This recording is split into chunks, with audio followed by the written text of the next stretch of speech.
আম্বাসার কুলাইয়ের হরিণমারা এলাকায় ভয়াবহ অগ্নিকাণ্ড। এলাকার বাসিন্দা দেবাশিস দেববর্মার বাড়িতে শনিবার রাতে ভয়াবহ অগ্নিকাণ্ডের ঘটনা ঘটে। আগুনে পুড়ে ছাই হয়ে যায় দুটি বসত ঘর। জানা যায় অগ্নিকাণ্ডের সময় দেবাশিস দেববর্মা সহ পরিবারের লোকজন বাড়িতে ছিল না। এলাকাবাসীরা আচমকা দেবাশিস দেববর্মার বাড়িতে আগুনের লেলিহান শিখা দেখতে পেয়ে দমকল বাহিনীর কর্মীদের খবর দেয়, কিন্তু বেহাল রাস্তার কারণে দমকল কর্মীদের ঘটনাস্থলে পৌঁছাতে যথেষ্ট কাঠখড় পোড়াতে হয়। শেষ পর্যন্ত দমকল বাহিনীর কর্মীরা ঘটনাস্থলে গিয়ে আগুন নিয়ন্ত্রণে আনে। ততক্ষণে দেবাশিস দেববর্মার বাড়ির দুটি বসতঘর আগুনে পুড়ে ছাই হয়ে যায়।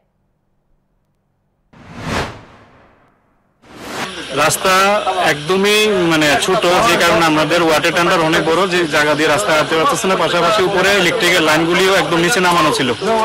যাক, তারপরে অনেক কষ্টে আমরা লাইনগুলি উপরে উঠে আমরা ইনসিডেন্ট প্লেসে আইছি এবং আয়া দেখলাম বাড়ির মালিক এখনো পর্যন্ত আমার সাথে দেখা হয়নি। তো যতটুকু খবর যতটুকু আমরা পারছি, আমরা আসার পরে আমরা আগুনটা নিয়ন্ত্রণে এসেছি। এখন পুরোপুরি আগুন আমাদের নিয়ন্ত্রণে আছে।